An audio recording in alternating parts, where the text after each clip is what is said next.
கிறிஸ்துவுக்குள் அருமையானவர்களே, இந்த ஆராதனைக்கு வந்திருக்கிற உங்கள் அனைவரையும் ஆண்டவராய் இயேசுவின் நாமத்தினாலே அன்போடு வாழ்த்தி வரவேற்கிறேன். சங்கீதக்காரனாகிய தாவீது சொல்கிறார், கர்த்தரை நான் எக்காலத்திலும் ஸ்தோத்திரிப்பேன், அவரை துதிக்கும் துதி எப்போதும் என் வாயில் இருக்கும். நாம் ஒருமித்து கர்த்தருடைய நாமத்தை மகிமைப்படுத்துவோமாக என்று சொல்கிறார். எனவே ஒருமித்து நாம் கர்த்தருடைய நாமத்தை மகிமைப்படுத்த வண்ணமாக நாம் யாவரும் எழுந்து நின்று ஆண்டவரை நோக்கி நாம் பார்ப்போம்.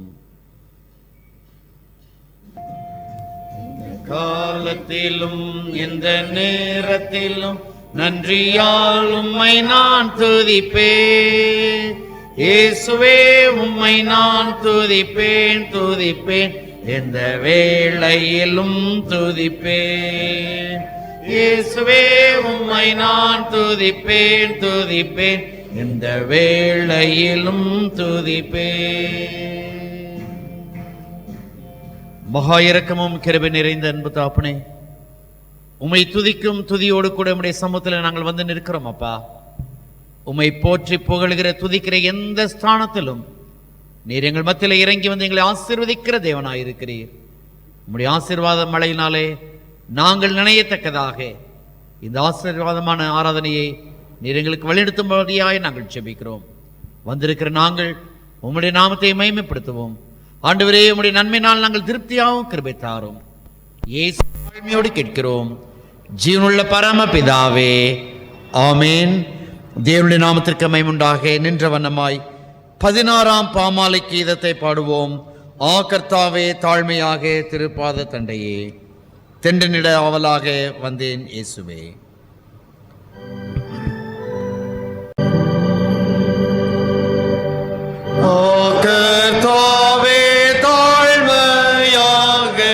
திருபாத தண்டாயே, தெண்டனிட ஆவலாக வந்தே நல்ல இயேசுவே.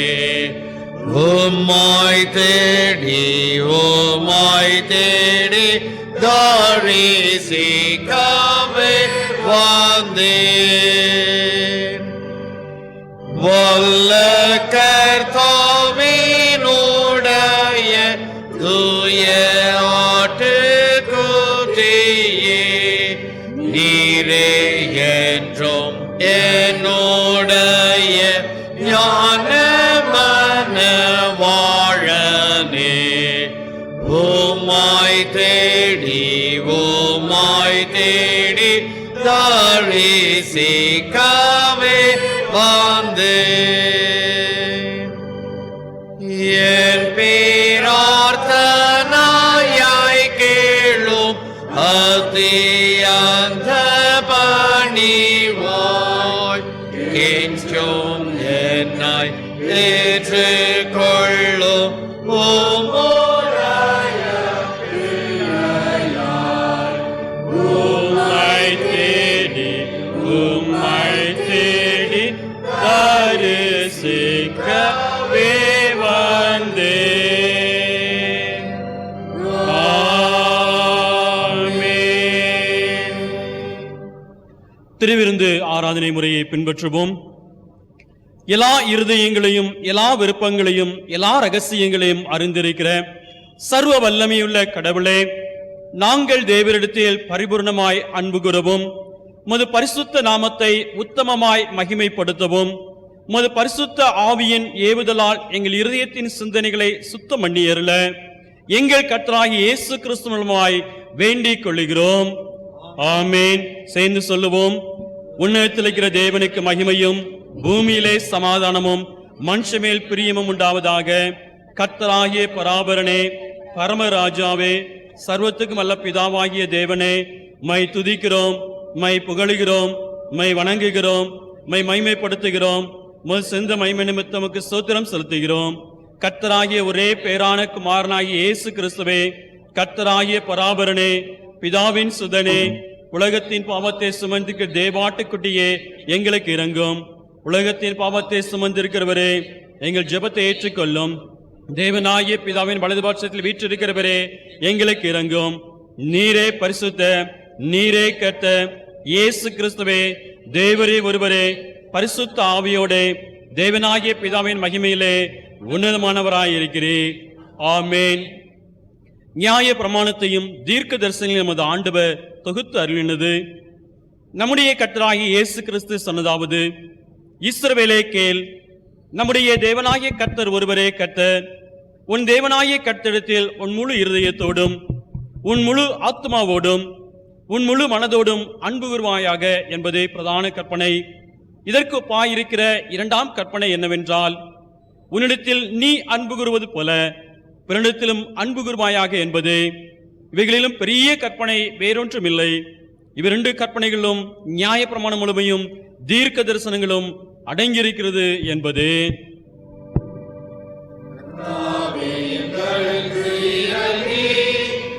இந்த பிரமாணத்தை கைக்கொள்ள எங்கள் இதயத்தையே வியருளும். அன்பானவர்களே, நாம் இப்பொழுது கடவுளுடைய மகா பரிசுத்த வசனத்தை கேட்கவும் ஆண்டவருடைய திருச்சரியத்தையும் இரத்தத்தையும் பெற்றுக்கொள்ளவும் இங்கே கூடி வந்திருக்கிறோம். உத்தம மனஸ்தாபத்தோடும் உண்மையான விசுவாசத்தோடும் அவரிடத்தில் கிட்டிச் சேர்வதற்காக கடவுளுடைய கிருபையை தேடி முழங்கால் படியிட்டு அமைதியாக நம்மை நாமே சோதித்து அறிவோமாக.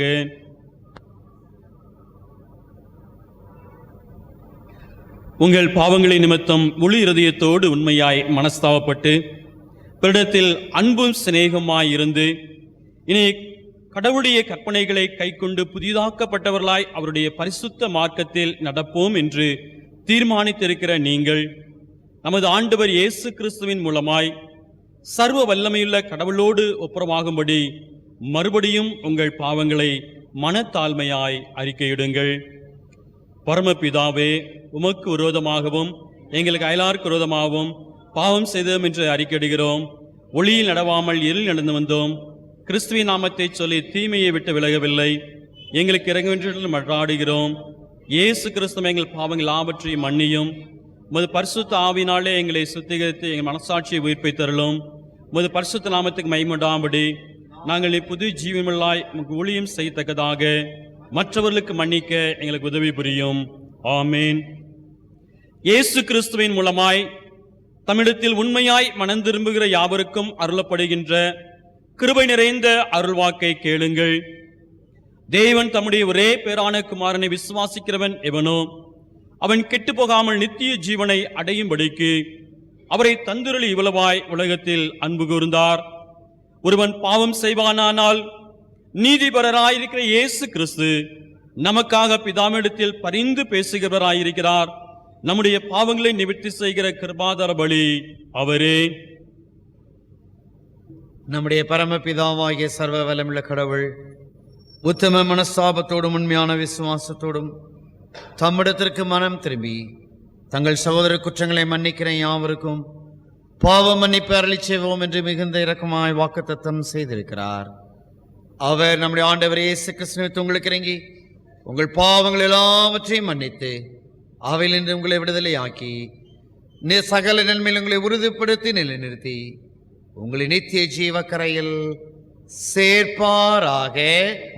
ஆமீன். தேவருக்கே ஸ்தோத்திரம் உண்டாவதாக.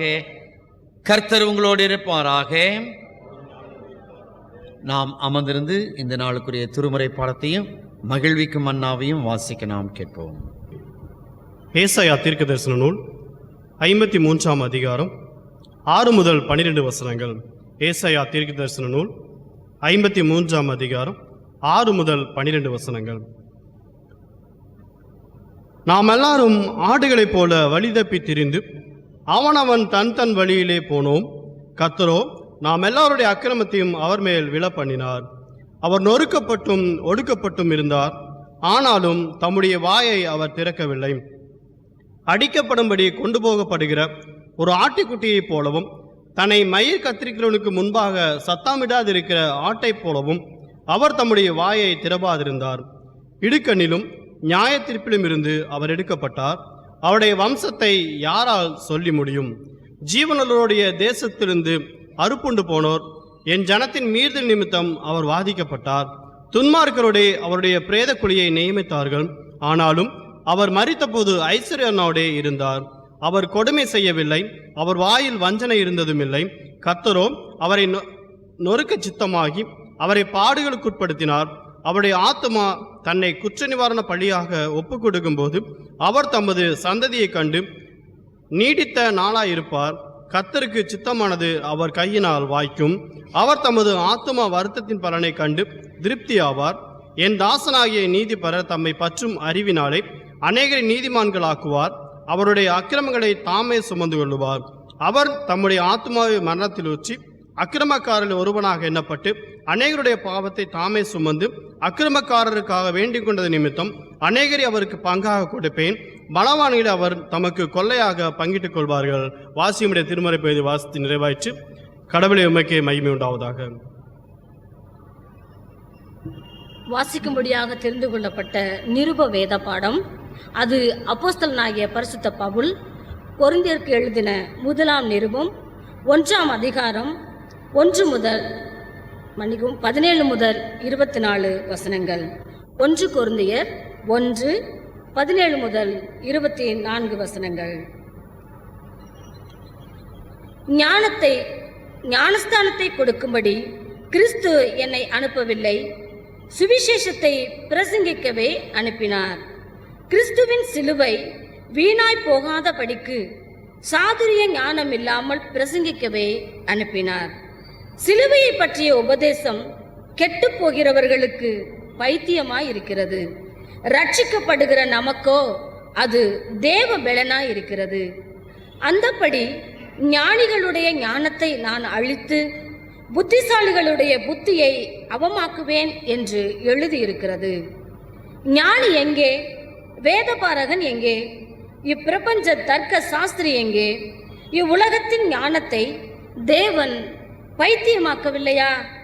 எப்படியெனில் தேவ ஞானத்துக்கேற்றபடி உலகமானது சுய ஞானத்தினாலே தேவனை அறியாதிருக்கையில் பைத்தியமாக தோன்றுகிற பிரசங்கத்தினாலே விசுவாசிகளை ரட்சிக்க தேவனுக்கு பிரியமாயிற்று. யூதர்கள் அடையாளத்தை கேட்கிறார்கள், கிரேக்கர் ஞானத்தை தேடுகிறார்கள். நாங்களோ சிலுவையில் அறையப்பட்ட கிறிஸ்துவை பிரசங்கிக்கிறோம். அவர் யூதருக்கு இடரலாயும் கிரேக்கருக்கு பைத்தியமாயும் இருக்கிறார். ஆகிலும் யூதரானாலும் கிரேக்கரானாலும் எவர்கள் அழைக்கப்பட்டிருக்கிறார்களோ அவர்களுக்கு கிறிஸ்து தேவ பெலனும் தேவ ஞானவுமாய் இருக்கிறார் என்பதுவே. வாசிக்கும்படியாக தெரிந்து கொள்ளப்பட்ட நிருப பகுதி வாசித்து முடிந்தாயிற்று. கிறிஸ்துவே உமக்கு மகிமை உண்டாவதாக.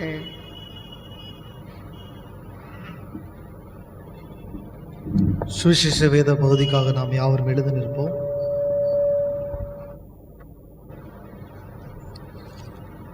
வாசிக்கும்படியாக தெரிந்து கொள்ளப்பட்ட சுவிசேஷ வேத பாடம் மத்தேயு 10ஆம் அதிகாரம் வசனம் 37 தொடங்கி 42 வரை.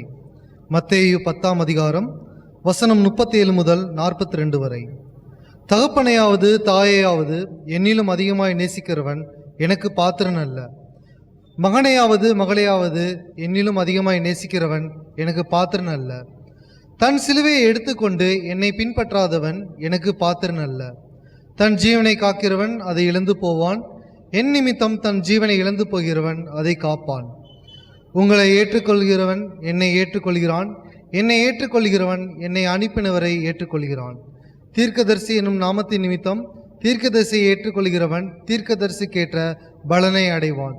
நீதிமான் என்னும் நாமத்தின் நிமித்தம் நீதிமானை ஏற்றுக்கொள்கிறவன் நீதிமானுக்கேற்ற பலனை அடைவான். சீஷன் என்னும் நாமத்தின் நிமித்தம் இந்த சிறியரில் ஒருவனுக்கு ஒரு கலசம் தண்ணீர் மாத்திரம் குடிக்க கொடுக்கிறவன் தன் பலனை அடையாமல் போகான் என்று மெய்யாவே உங்களுக்கு சொல்லுகிறேன் என்றார். வாசிக்க வேண்டிய சுவிசேஷ வேத பாடம் வாசித்தாயிற்று. தேவனுக்கே மகிமை உண்டாவதாக. மகிழ்விக்கும் அண்ணா. இன்றைய நாளுக்கென்று தெரிந்து கொள்ளப்பட்ட மகிழ்விக்கும் அண்ணா தலைப்பு எளியோரை தொடுதல், ஒடுக்கப்பட்டோரை சேர்த்து கொள்ளுதல். கர்த்தாவே, சிறுமைப்பட்டவர்களுடைய வேண்டுதலை கேட்டீர், அவர்கள் இதயத்தை ஸ்திரப்படுத்துவீர். சங்கீதம் 10:17. நான் சொல்ல திரும்ப சொல்லலாம். கர்த்தாவே, சிறுமைப்பட்டவர்களுடைய வேண்டுதலை கேட்கிறீர், அவர் இருதயத்தை ஸ்திரப்படுத்துவீர். சங்கீதம் 10:17. நாம் நின்ற வண்ணமாகவே அகில உலக திருச்சபையோடு இணைந்து நம்முடைய விசுவாசத்தை நிசையா விசுவாச பிரமாணத்தின் மூலமாக தேவ சமூகத்திலே அறிக்கை செய்வோம். வானத்தையும் பூமியையும் காணப்படுவதும் காணப்படாததுமான எல்லாவற்றையும் படைத்தவராயிருக்கிற சர்வ வளமுள்ள பிதாவாகிய ஒரே தேவனை விசுவாசிக்கிறேன். ஒரே கர்த்தருமாய் தேவனுடைய ஒரே பேரான குமாரனுமாய் இருக்கிற இயேசு கிறிஸ்து விசுவாசிக்கிறேன். அவர் சகல உலக உண்டாக்கும் முன்னே தமது பிதாவினாலே ஜனிப்பிக்கப்பட்டவர், தெய்வத்தில் தெய்வமானவர், ஜோதியில் ஜோதியானவர், மேத்தேவனில் மேத்தேவனானவர், உண்டாக்கப்படாமல் ஜனிப்பிக்கப்பட்டவர், பிதாவுடைய ஒரே தன்மையுடையவர், சகலத்தையும் உண்டாக்கினவர், மனிதராகிய நமக்காகவும் நமக்கு ரட்சிப்புண்டாகவும் பரமண்டத்தில் இறங்கி பரிசுத்த ஆவியினாலே கன்னி மரியாளத்தில் அவதரித்து மனிதனானார். நமக்காக பொந்திய பிலாத்தின் காலத்தில் சிலுவில் அறைந்து பாடுபட்டு அடக்கமிடப்பட்டார். வேத வாக்கியம்படி 3ஆம் நாள் உயிர் தெழுந்தார். பரமண்டத்துக்கேறி பிதாவின் வலது பாசிட்டு விட்டிருக்கிறார். உயிரிலோரையும் மரித்தோரையும் நியாய்ந்திருக்க மகிமுடைய திரும்ப வருவார். அவருடைய ராஜ்யத்திற்கு முடிவில்லை. கர்த்தருமாய் ஜீவனை கொடுக்கிறவருமாய் பிதாவிலு குமால் என்று புறப்படுகிறோமாய் பிதாவோடு குமாலனோடு கூட சோத்தரிக்கப்படுகிறவருமாய் தீர்க்க தரிசனம் மூலமாய் உரைத்தருமாயிருக்கிற பரிசுத்த ஆவி விசுவாசிக்கிறேன். ஒரே பரிசுத்த பொதுவான அப்போஸ்தல திருச்சபை உண்டு விசுவாசிக்கிறேன். பாவநிவிட்ட ஒரே ஞான ஸ்நானத்தை அறிக்கையிடுகிறேன். மரித்தோர் உயிர்த்தலும் மறுமைக்குரிய ஜீவன் உண்டாம் என்று காத்திருக்கிறேன். ஆமேன். அன்பானவர்களே, இந்த நாளிலும் கூட நாம் ஜிப்சி மிஷனரியை நாம் தாங்கி வந்து கொண்டிருக்கிறோம். திருச்சியை மையமாக வைத்து ஜிப்சி மிஷனரிகள் அங்கே பணியாற்றி வருகிறார்கள். நம்முடைய ஆலயத்திலிருந்து 2 மிஷனரிகளை ஜிப்சி மிஷனரிகளை நாம் தாங்கி வருகிறோம். ஒன்று நம்முடைய திருச்சபையை சார்ந்த லிடியா பாஸ்கர் ஐயா அவருடைய குடும்பமும், சாந்தி நவமணி ஐயா அவருடைய குடும்பமும் 2 மிஷனரிகளை தாங்கி வருகிறார்கள். பல ஆண்டுகளுக்கு முன்பதாக ஒரு சிறிய தேவாலயமாக அவர்கள் வழிபட்டு வந்தார்கள். என்றைக்கு அதை இடித்து ஒரு விரிவாக்கம் செய்ய வேண்டும் என்று விரும்பினார்களோ, கிட்டத்தட்ட 1 ஆண்டு காலமாக பிரச்சனை, ஆலயத்தை கட்டவிடாதபடிக்கு பல தடைகள். ஆனாலும் ஜெபித்தோம். ஜெபத்தின் மூலமாய் கர்த்தர் பெரிய காரியத்தை செய்தார். இன்றைக்கு அந்த மிஷனரிகள் அவர்கள் அங்கு ஒரு ஆலயத்தை கட்டி கொண்டிருக்கிறார்கள். ஆலயத்தை கட்டி நிறைவுக்கு நேராய் செல்கிற அவர்களுக்கு நாம் திருச்சபையாக உதவ இருக்கிறோம். அந்த தேவைகள் உங்களுக்கு முன்பதாக போடப்பட்டிருக்கிறது. அங்கே நம்முடைய ஓஎச்பி ஸ்க்ரீனிலும் போடப்பட்டிருக்கிறது. மொத்த செங்கல் 4000 செங்கல் தேவை. அதற்கான மொத்த தொகை ரூபாய் 30,000. சிமெண்ட் மூடை 60 மூடைகள் தேவை. அதனுடைய மொத்த தொகை 25,200. 2 ஜன்னல்கள் தேவை. ஒரு ஜன்னல் 8,000 ரூபாய், 2 ஜன்னல் 16,000 ரூபாய், 71,200 ரூபாய். இதை கேட்பதற்கு ஒரு பெரிய தொகையாக இருக்கலாம். ஆனால் இதை நாங்கள் பிரித்து போட்டிருக்கிறோம்.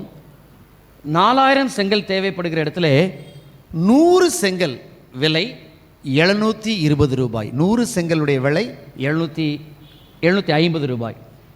ஒரு சிமெண்ட் மூடையுடைய விலை ரூபாய் 420 ரூபாய். ஒரு ஜன்னலுடைய விலை 8,000 ரூபாய். ஏன் இது பிரித்து போட்டிருக்கிறோம் என்று சொன்னால், நமக்கு 250 குடும்பங்கள் இருக்கிறோம். ஒரு குடும்பம் ஒரு 750 ரூபாயோ, ஒரு குடும்பம் ஒரு 500 ரூபாய் கொடுத்தா ஒரே வாரத்தில் இந்த தொகை வந்துவிடும். 71,000 ரூபாய் என்று சொன்னால் ஒரு பெரிய தொகை, சிறு துளி பெருவெள்ளம். எனவே திருச்சபை அன்பர்களே, இது பெரிய காரியம் அல்ல. நாம் தாங்குகிற மிஷனரிகள், நம்முடைய 2வது கிளை சபையாக நாம் அதை நடத்த ஆண்டவர் நமக்கு கிருபை செய்திருக்கிறார். எனவே இந்த ஆராதனை முடிந்தவுடனே இந்த ஊழியத்தை தாங்குகிறவர்கள் ஒன்று 750 ரூபாய் 100 செங்கலுக்கு, அல்லது ஒரு மூடை சிமெண்ட்டுக்கு 420 ரூபாய், அல்லது ஒரு ஜன்னலுக்கு 8,000 ரூபாய் கொடுத்து உங்கள் பெயரை பதிவு செய்து கொள்ளுங்கள். வருகிற நாட்களிலே இந்த ஊழியத்தை நாம் தாங்கி வெகு விரைவில் இந்த ஆலயம் கட்டி முடித்து நம்முடைய ஆலயத்திலிருந்து சென்று அந்த மங்கள பங்கெடுப்பிலே பங்கு பெற கர்த்தர் நமக்கு கிருபை செய்ய வேண்டும். எனவே ஜெபிப்போம். கர்த்தர் பெரிய காரியங்களை செய்வார். ஜிப்சி மிஷன் அருமையான எஸ்தர் அவர்கள் நமது மத்தியில் ஒரு ரிக்வெஸ்ட் வைத்திருக்கிறார்கள். அந்த ஆலய கட்டுமான பணியும் அந்த ரிக்வெஸ்டையும் நாம் இப்பொழுது OHPலே நாம் பார்ப்போம்.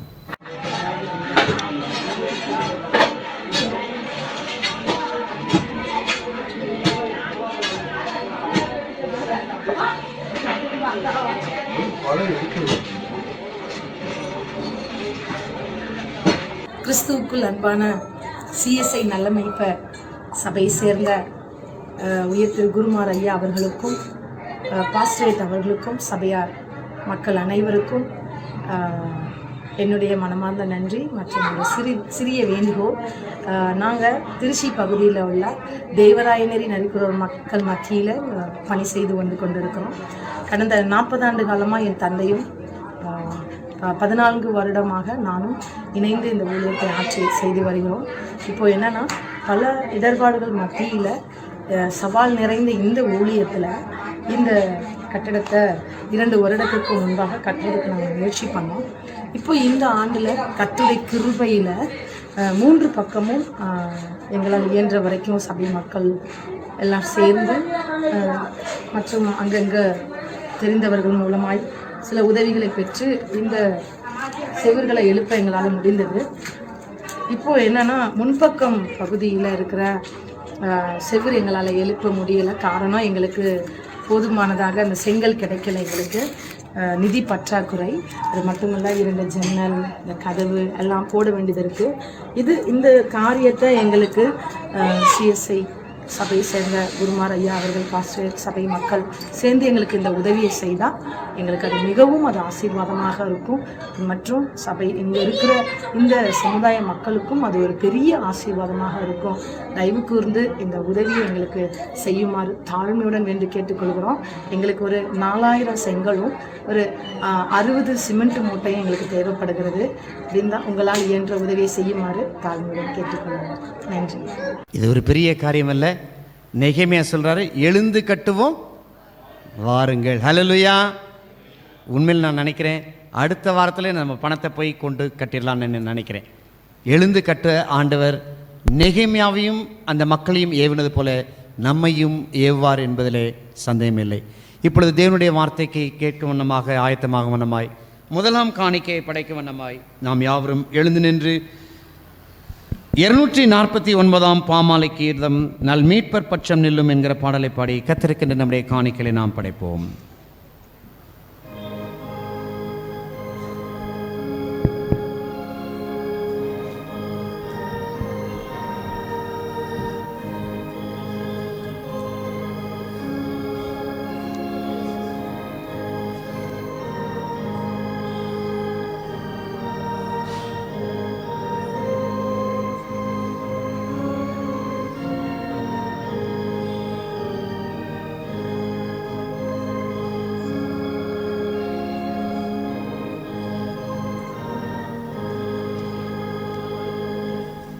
நல் மீட்பர் பட்சம் நில்லும் ரட்சண்ய வீரரே, ராஜாவின் கொடியேற்றி போராட்டம் செய்யுமே, சேனாதிபதி இயேசு மாற்றாரை மேற்கொள்வார், பின் வெற்றி கிரீடம் சூடி செங்கோலும் ஓச்சுவார். நல் மீட்பர் பட்சம் நில்லும் எக்காளம் ஊதுங்கால், போர்க்கோலத்தோடு சென்று மெய் விசுவாசத்தால் அஞ்சாமல் ஆன்மையோடு போராடி வாருமே, பிசாசின் திரள் சேனாய் நீர் வீழ்த்தி வெல்லுமே. நல் மீட்பர் பட்சம் நில்லும் எவ்வீர சூரமும், நம்பாமல் திவ்ய சக்தி பெற்றே பிரயோகியோம், சர்வாயுதத்தாய் ஈயோம் கர்த்தாவை சாருவீர், எம்மோசமோ பாராமல் முன் தண்டில் செல்லுவே. நல் மீட்பர் பட்சம் நீளும் போராட்டம் ஓயுமே. வெம்போரின் கோஷ்டம் வெற்றி பாட்டாக மாறுமே. மேற்கொள்ளும் வீரர் ஜீவ போர்க்கிரீடம் சுடுவார். வேலோகநாதரோடே வீற்றர சாழுவார். மீட்பர் பட்சம் நீளும் ரட்சண்ய வீரரே. ராஜாவின் கொடி ஏற்றி போராட்டம் செய்யுமே. சேனாதிபதி இயேசு மாற்றாரை மேற்கொள்வார். பின் வெற்றி கிரீடம் சூடி செங்கோலும் ஓய்ச்சுவார்.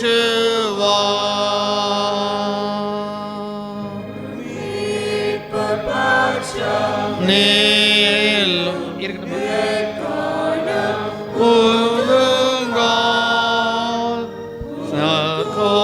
கோலத்தோடு சென்று மெய் வீசுவாசத்தால்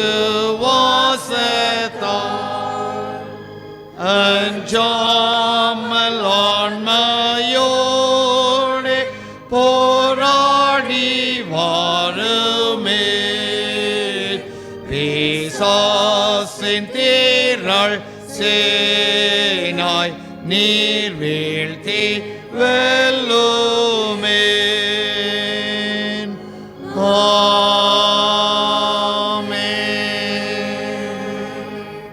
அன்பு தகப்பனே, நாங்கள் படைத்த காணிக்கைகளை அங்கீகரித்து நீர் ஆசீர்வதிப்பீராக. உமக்கென்று படைக்கும் கிருபை எங்களுக்கு தந்ததற்காக நன்றி செலுத்துகிறோம் ஆண்டவரே. உம்முடைய வார்த்தைக்காய் காத்திருக்கிறோம். உம்முடைய வார்த்தையை சுமந்து வந்திருக்கிற உமது அடியாருக்காய் செபிக்கிறோம். அவரையும் அவருடைய வாயின் வார்த்தைகளும் உம்முடைய நாமத்திற்கு மகிமையாயும் ஆன்மீக வாழ்க்கையில் எங்களுக்கு ஒரு புத்துணர்ச்சியாயும் காணப்பட நிற்கிறபே தாரும். இயேசுவின் நாமத்தில் தாழ்மையோடு கேட்கிறோம் ஜீவனுள்ள பரமபிதாவே, ஆமீன். இதே நாளிலே சிலுவையிலிருந்து பவுல் பெற்றுக்கொண்ட தெய்வ பலன் என்ற தலைப்பிலே நம்மளோடு கூட பேச விரும்புகிறேன். சிலுவையிலிருந்து பவுல் பெற்றுக்கொண்ட தெய்வ பலன். நாம் வாசிக்க கேட்ட பகுதியிலே இப்படியாய் வாசிக்கப்பட்டது. 1 கொரிந்தியரின் புத்தகம் 1ஆம் அதிகாரம் 18வது வசனத்தை நாம் வாசிக்கிற நேரத்திலே சிலுவையை பற்றிய உபதேசம் கெட்டு போகிறவர்களுக்கு பைத்தியமாய் இருக்கிறது, ஆனால் ரட்சிக்கப்படுகிற நமக்கோ அது தெய்வ பலனாய் இருக்கிறது என்று சொல்லி கொரிந்து பட்டணத்துக்கு அப்போஸ்தலனாகிய பவுல் எழுதி காண்பிக்கிறார். எனக்கு அன்பானவர்களே, ரட்சிக்கப்படுகிற நமக்கு ஒரு பெரிய தெய்வ பலன், அது சிலுவை. ஒருவேளை நாம் கேள்வி கேட்கலாம், என்னையா இது தவச காலம் 40 நாள் சிலுவை சிலுவை பேசுறாங்களே, வருஷம் வருஷம் இது தேவையா? இதுல அப்படி என்னதான் இருக்குது? எத்தனை தடவை தான் ஒரே பிரசங்கத்தை கேட்கிறது ஒருவேளை நீங்க நினைக்கலாம். ஆனா பவுல் அப்படி சொல்லல. பவுல் சொல்றார், நான் இன்னைக்கு வரைக்கும் விழுந்து போகாமல் இருப்பதற்கு, நான் நிர்மூலமாகாமல் இருப்பதற்கு, நான் கர்த்தருக்காய் முழு மூச்சாய் ஓடுவதற்கு எனக்குள்ளாய் ஒரு பலன் இருக்கிறது என்றால் அது சிலுவைதான். அது சிலுவைதான். சிலுவையை எவ்வளவாய் நான் தியானிக்கிறேனோ, சிலுவையை நான் எவ்வளவாய் புரிந்து கொள்ளுகிறேனோ, சிலுவையிலே நேசப்பட்ட பாடுகளை நான் எவ்வளவாய் தியானிக்கிறேனோ, அப்பொழுதுதான் எனக்குள்ளாய் கர்த்தருடைய பலன் வருகிறது என்று சொல்லி தன்னுடைய சாட்சியை பவுல் கொரிந்து பட்டணத்துக்கு எழுதியிருக்கிறார். ஆகையால்தான் அதற்கு முந்தைய வசனத்தில் அவர் இப்படியாய் சொல்லுகிறார். 1 கொரிந்தியர் 1ஆம் அதிகாரம் 17வது வசனத்தை வாசிக்கிற நேரத்தில், ஞானஸ்நானத்தை கொடுக்கும்படி கிறிஸ்து என்னை அனுப்பவில்லை, சுவிசேஷத்தை பிரசங்கிக்கவே அனுப்பினார். ஏன்? கிறிஸ்துவின் சிலுவை வீணாய்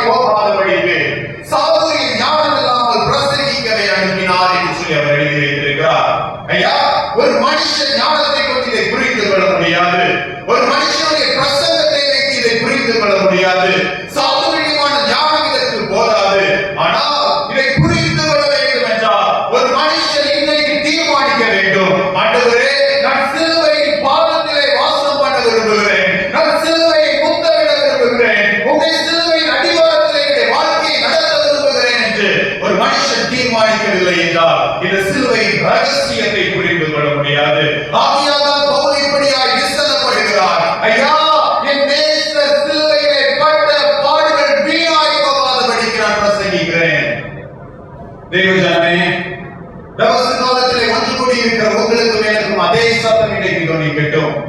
ஆண்டவரே, சிலுவையிலே பட்ட பாடுகள், சிலுவையிலே அனுபவித்த நீந்தைகள், உங்களுடைய கரங்களிலே கால்களிலே கட்டாக்கப்பட்ட ஆணி, உங்களுடைய பரிசுத்தமான இரத்தம் சிந்தப்பட்டதை கர்த்தாவே, இது விருதாவாய் போய்விடக் கூடாது, இது விருதாவாய் போய்விடக் கூடாது.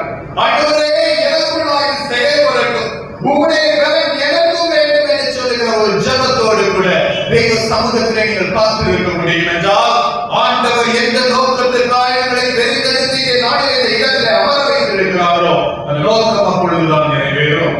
நோக்கம் அப்பொழுதுதான் நிறைவேறும். தெய்வ ஜனமே, பல வருடங்களாய் பல பாரம்பரியமாய் நாம் கிறிஸ்தவர்களாக இருந்திருக்கலாம், பல முறை வேதத்தை வாசித்திருக்கலாம். ஆனால் தேவனுடைய சமூகத்திலிருந்து வருகிற பலன் மாத்திரம் இல்லை என்றால் நாம் விழுந்து போவது நிச்சயம். நாம் விழுந்து போவது நிச்சயம். இந்த பலன் மாத்திரம் தான் நம்மை பாதுகாக்க முடியும். இந்த சிலுவையிலிருந்து வருகிற பலன் தான் நம்மை பாதுகாக்க முடியும். ஆகையால் இன்றைய நாளிலே தேவனுடைய சமூகத்திலே உள்ளம் திறந்தவர்களாய் இந்த பலன் எனக்கு வேண்டும் என்று சொல்லி நாம் காத்திருக்க அழைக்கப்பட்டிருக்கிறோம். 4 குறிப்புகளின் கீழாய் சிலுவையிலிருந்து வருகிற பலத்தை பெற்றுக் கொள்வதற்கு நாம் அழைக்கப்படுகிறோம். முதலாவதாக, சிலுவையிலிருந்து அப்படி என்ன பலன் பவுலுக்கு கிடைக்கிறது? ஏன் அவர் இவ்வளவு தைரியமாய் அவர் சொல்லுகிறார்? தேவ சமூகத்திலிருந்து சிலுவையிலிருந்து தேவ பலனை நான் பெற்றுக்கொண்டேன் என்று சொல்லுகிறாரே, அப்படி அவருக்கு என்ன பலன் கிடைத்தது? முதலாவதாக, கலாத்தியருக்கு அவர் எழுதுகிற நேரத்தில் இப்படியாய் சொல்கிறார். அவர் சொல்லும் பொழுது சிலுவையிலிருந்து கிடைத்த பலன் என்ன தெரியுமா? நான் மீட்கப்பட்டவன் என்கிற பலன் அவருக்கு கிடைத்தது. இதை குறித்தான் முதல் ஆராதனையும் நான் உங்களோடு கூட பகிர்ந்து கொண்டேன். மீண்டும் அதை நான் உங்களுக்கு ஞாபகப்படுத்த விரும்புகிறேன். மீட்கப்பட்டவன், சிலுவையிலிருந்து எனக்கு என்ன பலன் கிடைத்தது? நான் தெய்வ சமூகத்திலே கடந்து வந்தால் சிலுவையின் அடிவாரத்திலே, ஆண்டவரே, என்னுடைய மேன்மை சிலுவை தான், சிலுவையின் அடிவாரத்திலே என்னுடைய வாழ்க்கையை நடத்த ஒப்புக்கொடுக்கிறேன் என்று சொல்ல முடியும் என்றால் எனக்கு கிடைக்கிற பலன் என்ன தெரியுமா? நான் மீட்கப்பட்டவன். மீட்கப்பட்டவன் இல்லை என்றால் எனக்கு கிடைக்காது. சிலுவையிலே சம்பாதிக்கப்பட்ட மீட்பு ஒன்று உண்டு. சிலுவையிலே சம்பாதிக்கப்பட்ட மீட்பு ஒன்று உண்டு. கிறிஸ்தவ சமுதாயம் இதை மறந்து போனதென்றால், கிறிஸ்தவ சமுதாயம் இதை புரிந்து கொள்ளவில்லை என்றால் இந்த மீட்பு நம்முடைய வாழ்க்கையிலே சொந்தமாகாது. எனக்கு மாணவர்களே, கலாத்தியருக்கு அவர் எழுதும் பொழுது இப்படியாக எழுதுகிறார். கலாத்தியரின் புத்தகம் 3ஆம் அதிகாரம் 13 மற்றும் 14ஆம் வசனத்தை வாசித்து பார்ப்பீர்கள் என்று சொன்னால், மரத்திலே தூக்கப்பட்ட எவனும் சபிக்கப்பட்டவன் என்று எழுதியிருக்கிறபடி கிறிஸ்து நமக்காக சாபமாகி நியாய பிரமாணத்தின் சாபத்தில் நம்மை நீங்களாக்கி மீட்டுக் கொண்டார். நான் மீட்கப்பட்டேன். என்ன? நியாய பிரமாணத்தின் சாபத்திலிருந்து நான் மீட்கப்பட்டேன். என்னுடைய சாபத்தை இயேசு சிலுவையிலே தொங்கி இருக்கிறதை நான் காண முடிகிறது. உங்களை அப்படிதான் சொல்லுகிறார். அடுத்த வசனம் இப்படியாய் சொல்லுகிறது, 14ஆம் வசனம். ஆபிரகாமுக்கு உண்டான ஆசீர்வாதம் கிறிஸ்து இயேசுவினால் பிரஜாதிகளுக்கு வரும்படியாக ஆவியை குறித்து சொல்லப்பட்ட வாக்குத்தத்தத்தை நாம் விசுவாசத்தினாலே பெறும்படியாக இப்படி ஆயிற்று என்று சொல்லப்பட்டிருக்கிறது. என்ன நடந்துச்சு? பவுல் சிலுவையின் அருகிலே வந்து பார்க்கும் பொழுது, அந்த சிலுவையின் காட்சியை தியானிக்கும் பொழுது, சிலுவையின் காட்சியை தனக்கு சொந்தமாக்கும் பொழுது அவர் ஒரு காரியத்தை கண்டுபிடித்தார். என் மீது இருந்த சாபம், என் சிரசின் மீது இருந்த சாபம் என் நேசர் சிலுவையிலே தன் சிரசின் மீது சுமந்திருக்கிறதையும், ஆபிரகாமுக்கு கொடுத்திருந்த வாக்குத்தத்தத்தை எனக்கு சொந்தமாக்கி இருக்கிறதையும் அவர் கண்டுபிடித்தார். ஆகையால் தான் கொலோசியருக்கு எழுதுகிற நேரத்தில் அவர் இப்படியாக எழுதுகிறார். கொலோசியரின் புத்தகம் 1ஆம் அதிகாரம் 20 மற்றும் 21ஆம் வசனத்தை வாசித்து பார்ப்பீர்கள் என்று சொன்னார். அவர் இப்படியாக சொல்லுகிறார், அவர் சிலுவையில் சிந்தின இரத்தத்தினாலே சமாதானத்தை உண்டாக்கி பூலோகத்தில் உள்ளவைகள் பரலோகத்தில் உள்ளவைகள் யாவையும் அவர் மூலமாய் தமக்கு ஒப்புரவாக்கிக் கொள்வது அவருக்கு பிரியமாயிற்று. நன்கு கவனிக்கும்படி போட்டு அழைக்கிறேன். ஆண்டவர் என்ன செய்தார்? சிலுவையை நோக்கி பவுல் பார்க்கும் பொழுது அவர் வித்தியாசமான காட்சியை கண்டுபிடித்தார். சிலுவையிலிருந்து வருகிற வடிகிற பரிசுத்தமான ரத்தம், ஜீவனுள்ள ரத்தம், இயேசுவின் ரத்தம் நாம் ஒவ்வொருவருடைய சிரசின் மீது ஊற்றப்படுகிற நேரத்திலே எனக்குள்ளாயிருந்த சாபம், எகிப்தின் சாபம், புறஜாதிகளுடைய சாபம் எனக்குள்ளாயிருந்து எடுக்கப்படுகிறதையும், அது சிலுவையிலே ஆண்டவர் எனக்காய் சொந்தமாக்கி தண்ணீர் சுமக்கிறதையும் ஆபிரகாமுக்கு கொடுத்த வாக்குத்தத்தத்தை எனக்கு ஆண்டவர் சொந்தமாக்கி கொடுக்கிறதையும் அவர் கண்டுபிடித்தார். அப்போதான் அவர் சொல்றாரு, நம்பிக்கப்பட்டவன். ஐயா, நாம் புறஜாதிகளாய் இருந்தோம், ஆண்டவரை தெரியாதவர்களாய் இருந்தோம், ஆண்டவரை அறியாதவர்களாய் இருந்தோம். ஆனால் ஆண்டவர் நம்மை மீட்டெடுத்தார். எப்படி தெரியுமா? அவர் நம்முடைய சொந்த ஜனமாய் நம்மை மாற்றினார். பரலோகத்திற்கும் பூலோகத்திற்கும் ஒரு ஒப்புரவாக்குதலை ஆண்டவர் கட்டளையிட்டார். அதற்காக தான் சிலுவையிலே ஆண்டவர் ஆணிகளாக டாகப்பட ஒப்பு கொடுத்தார். இந்த ஒப்புரவாக்குதல், இந்த சமாதானம், இந்த வாக்குத்தத்தம் நமக்கு இல்லை என்றால் சிலுவை அதை நமக்கு கொடுக்க முடியும். ஒரு வசனத்தை கூட நான் உங்களுக்கு காண்பிக்க விரும்புகிறேன். ஆபிரகாமுக்கு கிடைத்த வாக்குத்தத்தத்தினாலே ஆபிரகாம் எப்படி வாழ்ந்தார் என்பதை வேதம் நமக்கு கற்றுக் கொடுக்கிறது. எபிரேயரின் புத்தகத்தை வாசித்து பாருங்கள். எபிரேயரின் புத்தகம் 11வது அதிகாரம் 8வது வசனத்திலிருந்தே வாசிக்கும்படி உங்களை அன்போடு அழைக்கிறேன். நீங்கள் பிறகு நேரம் கிடைக்கும் பொழுது வாசித்து பாருங்கள். ஆபிரகாமுடைய விசுவாசத்தை குறித்து எப்படி ஆவியோர் திட்டமாக எழுதி வைத்திருக்கிறார். அவர் எப்படி இருந்தாரா? 9வது வசனத்தையும் 10வது வசனத்தையும் நான் வாசிக்கிறேன். விசுவாசத்தினாலே அவர் வாக்குத்தத்தம் பண்ணப்பட்ட தேசத்திலே பரதேசியை போல் சஞ்சரித்து அந்த வாக்குத்தத்தத்திற்கு முதல் சுதந்திரவாளியாகிய ஈசாக்கோடும் யாக்கோபோடும் கூடாரங்களிலே குடியிருந்தார். ஆபிரகாமுக்கு இன்னொரு பெயர் உண்டு, விசுவாசிகளின் தந்தை. இன்னொரு பெயர் உண்டு, அவன் கூடாரவாசி. நான் கவனிக்கும்படி உங்களோடு கூட அழைக்கிறேன். ஆபிரகாம் ஒரு பெரிய விசுவாசத்தோடு கூட வாக்குத்தத்தத்தின் பிள்ளையாகி ஈசாக்கை பெற்றெடுத்தார். அப்பொழுதும் அவருடைய விசுவாசம் கூட்டி போகவே இல்லை. ஈசாக்கை பலி செலுத்தவும் நான் ஆயத்தமாக இருக்கிறேன். ஏனென்றால் வாக்குத்தத்தம் கொடுத்தவர் உண்மையுள்ளவர். நான் பலி செலுத்தினாலோ அவன் மறித்தாலோ மீண்டும் பிழைத்திருப்பான் என்பது அவருடைய விசுவாசம். அதோடு மாத்திரம் அவருடைய விசுவாசம் நின்று போகவில்லை. வேதம் சொல்லுகிறது, ஆபிரகாமுக்கு ஈசாக்கு பிறந்தார், ஈசாக்குக்கு யாக்கோபு பிறந்தார். ஆனா ஆபிரகாமுக்கு இன்னும் கூடாரத்தை விட்டு ஒரு வீடு கட்டுவதற்கு இடம் இல்லை. அவர் பெரிய சீமா, அவருக்கு இருந்த செல்வத்துக்கு கணக்கு கிடையாது. ஆனால் அவர் கூடார வாசலிலே உட்கார்ந்து இருந்தவர், கூடாரத்திலே தங்கி இருந்தவர். ஏழையா கூடாரத்திலே தங்கி இருக்கிறேன் அவர் சொல்லுகிறார். 10வது வசனத்தை வாசித்து பார்த்தார். ஏனெனில் தேவன் தாமே கட்டி உண்டாக்கின அஸ்திவாரங்கள் உள்ள நகரத்துக்கு அவன் காத்திருந்தார். நன்கு கவனிக்கும்படி அங்கோடு கூட அழைக்கிறேன். ஆபிரகாமிடத்திலே போய், ஐயா, உங்களுடைய குமாரர்கள் பிறந்து விட்டார்கள், பேர பிள்ளைகள் வந்து விட்டார்கள், இன்னும் ஒரு சின்ன கூடாரத்தில் உட்கார்ந்து இருக்கிறீரே, ஒரு வீடை கட்டக்கூடாதா? வீடு கட்டினவர் லோத்து. ஆபிரகாமின் உறவினர் வீடு கட்டினார். தூதர்கள் வருகிற நேரத்திலே லோத்துவின் வீட்டுக்குள்ளாய் வந்தார்கள் என்று வேதம் சொல்கிறது. ஆனால் ஆபிரகாம் இன்னும் வீடு கட்டவில்லை, கூடாரத்திலே உட்கார்ந்து இருக்கிறார். ஏனையா கூடாரத்திலே உட்கார்ந்து இருக்கிறேன் என்று கேட்டால் ஆபிரகாம் சொல்லுவார், நான் வாக்குத்தத்தத்தை பெற்றவன், ஆண்டவருடைய கரத்திலிருந்து வாக்குத்தத்தத்தை பெற்றவன். என்ன வாக்குத்தத்தம் அது? அவர் சொல்லுகிறார், தேவன் தாமே கட்டி உண்டாக்கின அஸ்திவாரங்கள் உள்ள நகரத்துக்காய் நான் காத்திருக்கிறேன். ஐயா, எனக்கு ஒரு வாக்குத்தத்தம் இருக்கிறது. அது என்ன வாக்குத்தத்தம்? இந்த உலகம் அல்ல, இந்த உலகம் நிரந்தரம் அல்ல. என் நேசர் எனக்காய் கட்டின அஸ்திவாரங்கள் ஒரு நகரம் எனக்காய் காத்திருக்கிறது. அங்கே போக காத்திருக்கிறேன். இது கொஞ்ச நாள் வாழ்கிற தேசம் தானே, கொஞ்ச நாள் இருக்கிற ஒரு இடம் தானே. இங்கே இத்தனை மாளிகை அவசியமா? என் நேசர் கட்டின அஸ்திவாரங்கள் நகரம் எனக்கு உண்டு. இதுதான் அவருடைய வாக்குத்தத்தம். இதுதான் அவர் பெற்றுக்கொண்ட வாக்குத்தத்தம். திருச்சபையிலே இந்த வாக்குத்தத்தத்தை தான் சிலுவையிலே ஆண்டவர் நமக்கும் உங்களுக்கு கொடுத்திருக்கிறார். அது என்ன வாக்குத்தத்தம் தெரியுமா? நாம் இந்த உலகத்துக்குரியவர்கள் அல்ல, நாம் இந்த உலகத்துக்குரியவர்கள் அல்ல. ஆபிரகாம் அதை ஈசாக்குக்கு கற்றுக் கொடுத்தார், ஈசாக்கு யாக்கோபுக்கு கற்றுக் கொடுத்தார். கானானுக்குரியவன், வாக்குத்தத்தத்தின் தேசத்துக்குரியவன் என்பதை யாக்கோபு புரிந்து கொண்டார். அவர் மடிந்து போகிற நேரத்திலே தன்னுடைய குமாரனை பார்த்து சொன்னார், என்னை எகிப்திலே புதைக்க வேண்டாம், கானானுக்கு கொண்டு போங்கள், நாம் வாக்குத்தத்தத்தின் தேசத்துக்குரியவர்கள். யோசேப்பு எகிப்திலே அடக்கம் பண்ணப்படும் பொழுது தன் மறைக்கும் தருவாயிலே 4 தலைமுறை தன்னுடைய மடியிலே உட்கார வைத்து அவர் சொன்னார், ஐயா, வாக்குத்தத்தத்தின் தேசம் ஒன்று உண்டு, கானான் ஒன்று உண்டு. நான் இங்கே மறித்தாலும் என் எலும்புகளை பொறுக்கிக் கொண்டு என்னை அங்கே அடக்கம் பண்ணுங்கள் என்று சொன்னார். எகிப்து மக்கள், இஸ்ரவேல் மக்கள் எகிப்திலே வாசம் பண்ணும் நாளும் ஒவ்வொரு நாளும் இதை அறிக்கை செய்தவர்களாய் இருந்தார்கள். என்ன அறிக்கை தெரியுமா? நாம் மீட்கப்பட்ட கூட்டம், நாம் மீட்கப்பட்ட கூட்டம். நாம் இந்த எகிப்திலே இருப்பது உண்மைதான், ஆனால் நாம் எகிப்தியர் அல்ல. நாம் கானானுக்கு செல்ல வேண்டியவர்கள், கானானுக்கு செல்ல வேண்டியவர்கள்.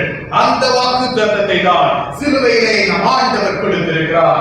வாருங்கள் சிலுவையின் அண்டையிலே, சிலுவையின் அண்டையிலே உங்களுக்கு ஒரு சத்தம் கேட்கும். அது என்ன சத்தம் தெரியுமா? மகளே, மகளே, நீ மீட்கப்பட்டவன். எதற்காக ஆண்டவரே என்னை மீட்டெடுத்தீர்? இந்த உலகத்திலே நீ இருந்தாலும் என் பரம கானானுக்காய் நீ அழைக்கப்பட்டவன் என்ற சத்தம் உங்களுக்கு கேட்கும். அப்பொழுதுதான் தேவ பலனை நீங்கள் பெற்றுக் கொள்ள முடியும். இல்லை என்றால் நாம் உலகத்தாரை போல மாறி போவோம். எனக்கு அன்பானவர்களே, எகிப்து தேசத்திலே இஸ்ரவேல் மக்கள் இருக்கும் ஒவ்வொரு நாளும் அவர்கள் சொன்னார்கள், நான் எகிப்தியன் அல்ல, நான் இஸ்ரவேலன், நான் கானானுக்கு செல்ல வேண்டியவன் என்று சொன்னார்கள். வருஷங்கள் கடந்தது, நாட்கள் உருண்டோடியது, ஆனால் இந்த திட்டத்தை மாற்ற யாராலும் முடியவில்லை. அதனாலதான் யோசேப்பை அறியாத ஒரு மன்னன் அங்கே வந்த பொழுது பார்வோன் ஒரு வித்தியாசமான காட்சியை பார்த்தான். இஸ்ரவேல் மக்கள் பழுகி பெருகி இருக்கிறதை நாம் காண முடிகிறது. ஆனால் இஸ்ரவேல் மக்கள் எகிப்தியரோடு ஒத்து போகவில்லை. யுத்தத்துக்கு ஒருவன் வந்தால் இவர்கள் என்னுடைய அந்நிய தேசத்தோடு கூட இணைந்து விட்டால் நான் என்ன பண்ணுவேன்? ஆகையால் தான் அவர் சொல்லுவார், இவர்களுக்கு ஒரு உபாத்தியம் செய்ய வேண்டும். என்ன உபாத்தியம்? I want to deal wisely, ஞானமாய் கையாள வேண்டும். இவர்கள் கானானை மறக்க வேண்டும், கானானின் தரிசனத்தை மறக்க வேண்டும், வாக்குத்தத்தம் பண்ணப்பட்ட தேசத்தை மறக்க வேண்டும். அப்படி என்றால் நான் என்ன செய்ய வேண்டும்? இந்த தேசத்திலே, இந்த எகிப்திலே இவர்களை கொடுமைப்படுத்த வேண்டும். அவர்கள் அப்பொழுது புலம்புவாங்க, ஆண்டவரே சாப்பாடு தாங்க, ஆண்டவரே இந்த நாளின் பிரச்சனையை மாற்றித்தாங்க, இன்னைக்குரிய வைக்கோலத்தாங்க. அவருடைய தரிசனம் இன்னைக்குள்ள நாட்களுக்கே சுற்றி சுற்றி திரியவே ஒழிய தரிசனம் மறந்து போகும். இதுதான் பார்வோனுடைய திட்டம். பிசாசானவன் இன்றைக்கும் இதைத்தான் நமக்குள்ளாய் செய்கிறார். இன்றைக்குள்ள பாதத்தை, இன்றைக்குள்ள வேதனையை, இன்றைக்குள்ள நிந்தையை பெரிய ஒரு டார்கெட்டா இன்னைக்கு நமக்கு முன்பாக வைக்கிறார். நாம் எல்லாரும் புலம்புகிறோம், ஆண்டவரே இன்றைக்குள்ள இந்த பிரச்சனையிலிருந்து எனக்கு விடுவி தாரும், இன்னைக்குள்ள விடுதலை தாரும் என்று சொல்லி. இது அல்ல நமக்குரிய வாக்குத்தத்தம் ஒன்று உண்டு. நாம் பிரயாசப்பட வேண்டிய ஒரு தேசம் ஒன்று உண்டு. சிலுவையின் அண்டை வாருங்கள், சிலுவையின் அண்டை வாருங்கள். அங்கே உங்களுக்கு ஒரு பலன் கிடைக்கும். அந்த பலன் சொல்லிக் கொடுக்கும், நீ இந்த உலகத்துக்குரியவன் அல்லப்பா, இந்த உலகம் அழிந்து போகும், நீ பரம கானானுக்காய் தெரிந்தெடுக்கப்பட்டவன் என்று நமக்கு கற்றுக் கொடுக்கும். சிலுவையில் இருந்து பலனை பெற்றுக் கொள்ளாதவன் இந்த உலகத்தானாய் மாறி போவான்.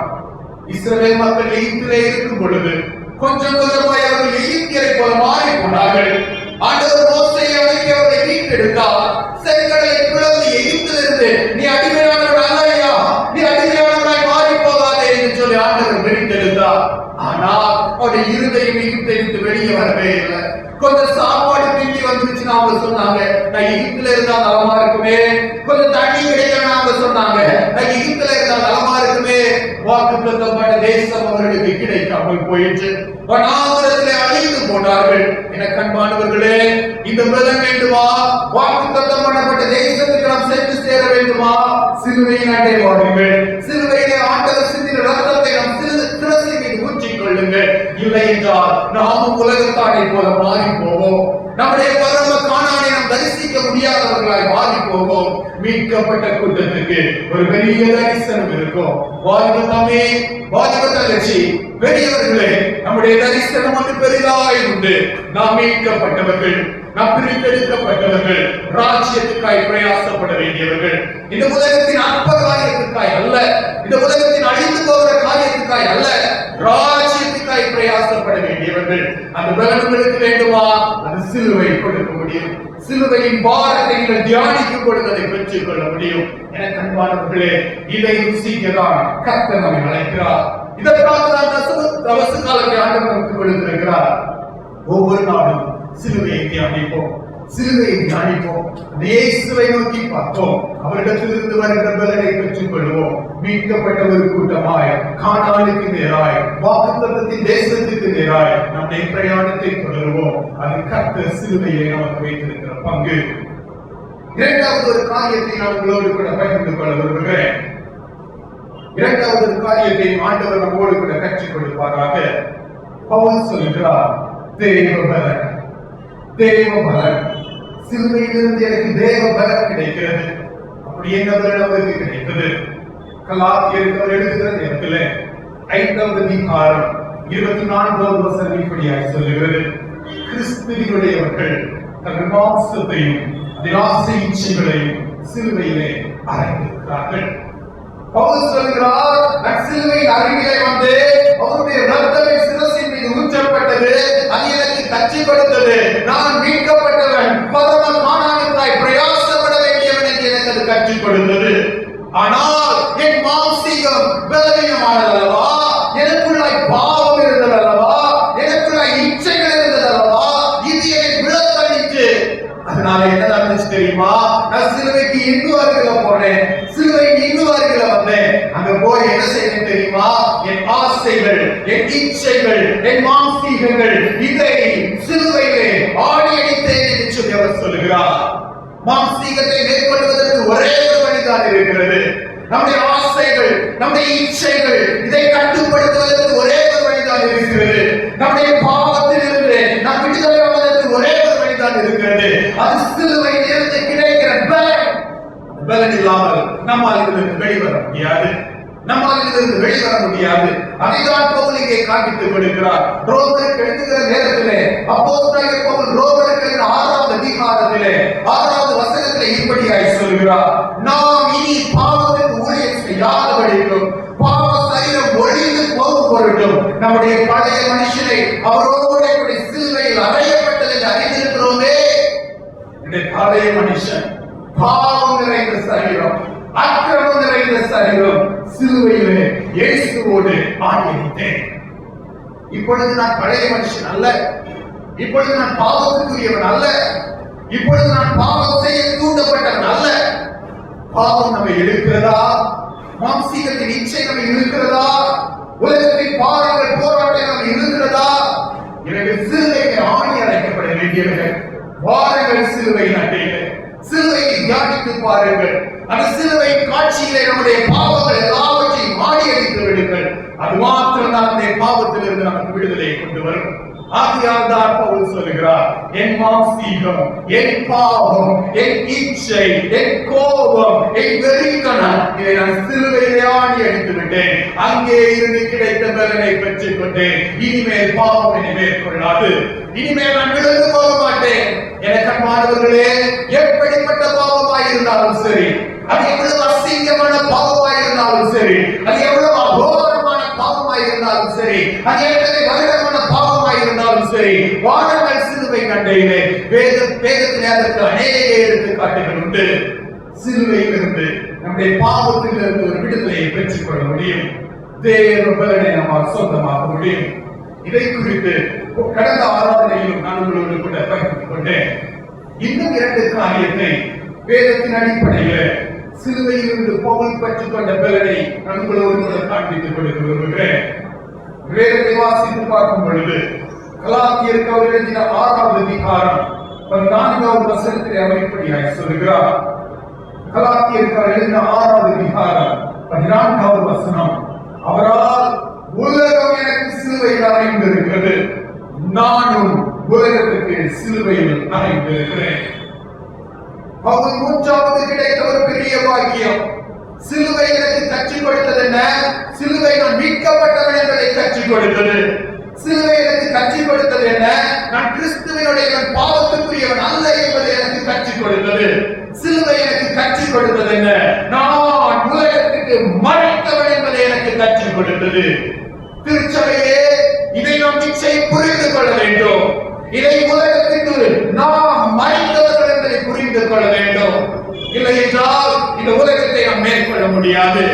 தேவ பலன் எனக்குள்ளாய் கடந்து வருகிற நேரத்திலே ஒரு காரியம் எனக்கு திட்டமாய் விளங்கும், நான் உலகத்துக்கு மறைந்து போனவன். ஆகையால் நான் ரோமருக்கு எழுதுகிற நேரத்தில் அவர் இப்படியாய் எழுதுகிறார்.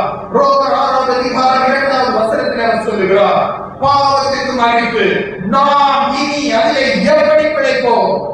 பாவத்துக்கு நான் மறித்து போயிட்டேனே, உலகத்துக்கு நான் மறித்து போயிட்டேனே, நான் எப்படி பிழைக்க முடியும்? ஆண்டவராகிய இயேசு கிறிஸ்துவை பிசாசு சோதிக்கும் பொழுது உலகத்தின் மேன்மைகளை காண்பித்தான், உலகத்தின் மேன்மைகளை காண்பித்தான்.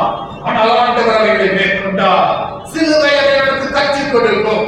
சிலுவை நண்டே ஓடி வாருங்கள், சிலுவை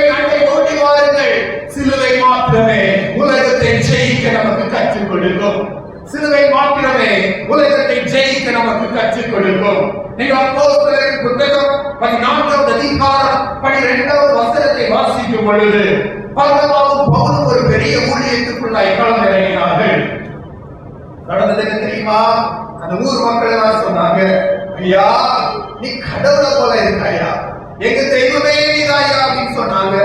பூசாரி ஓடி வந்தா மாலையை தூக்கிட்டு அவன் பார்த்து சொன்னா, எங்க கடவுள் ஜூபிட்டரே இறங்கி வந்ததா இருக்குது, நீ தானம்.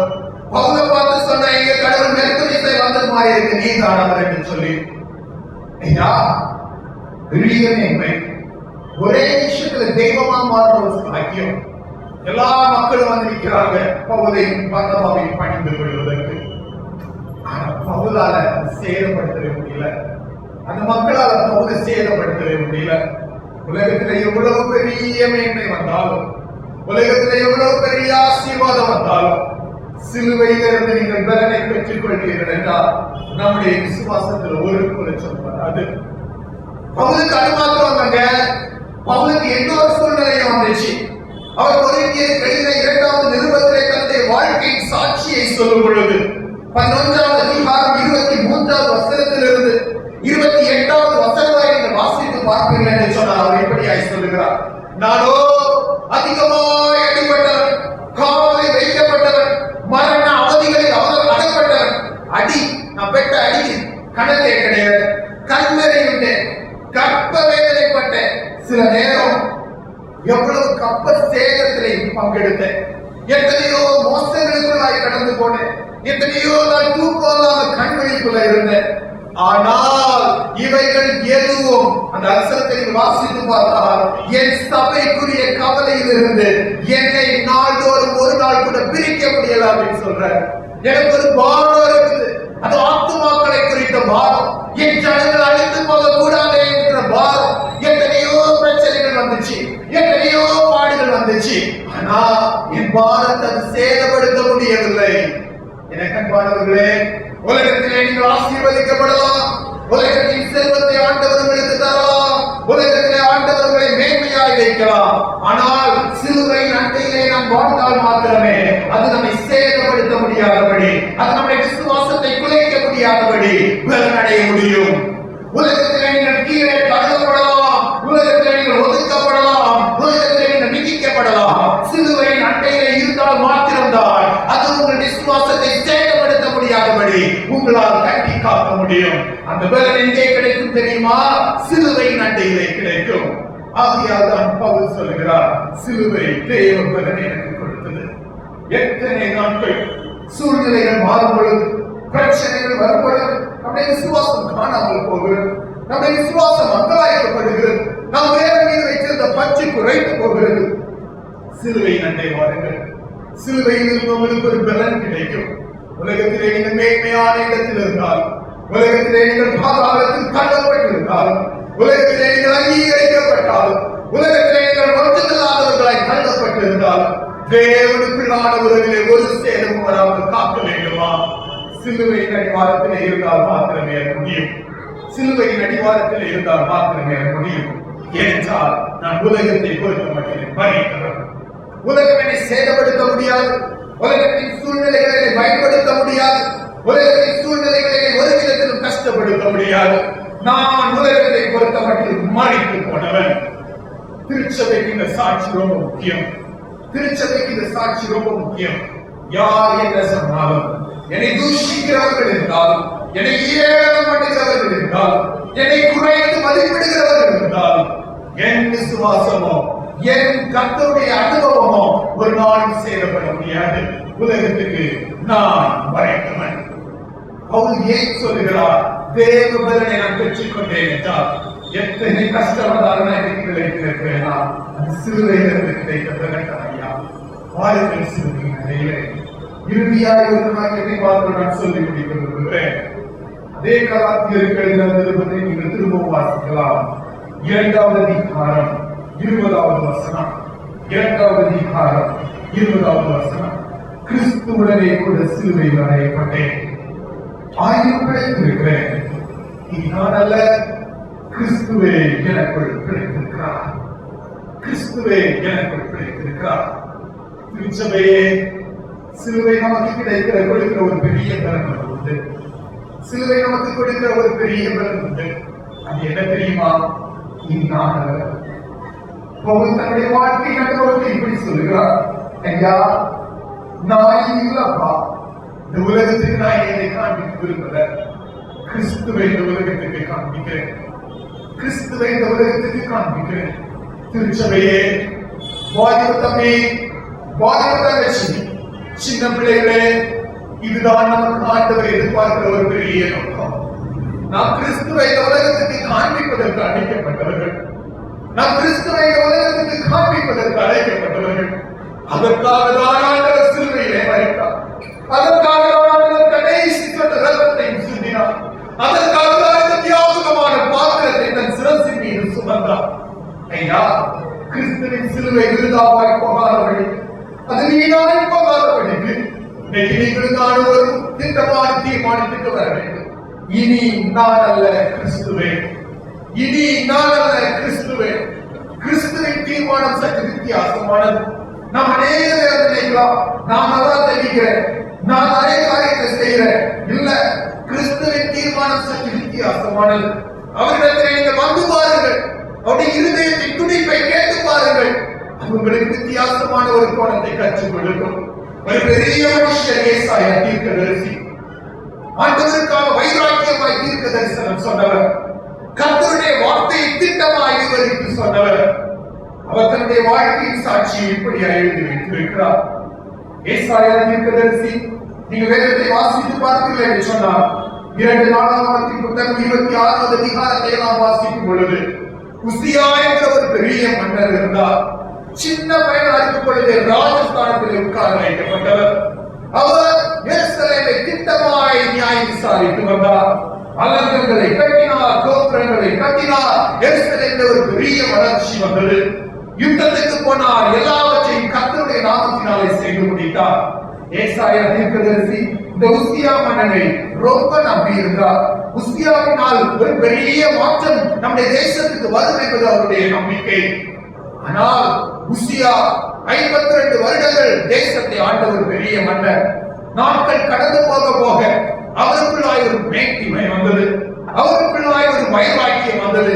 நான் என்ன குறைந்தவனாய் என்று சொல்லி நினைத்தார்.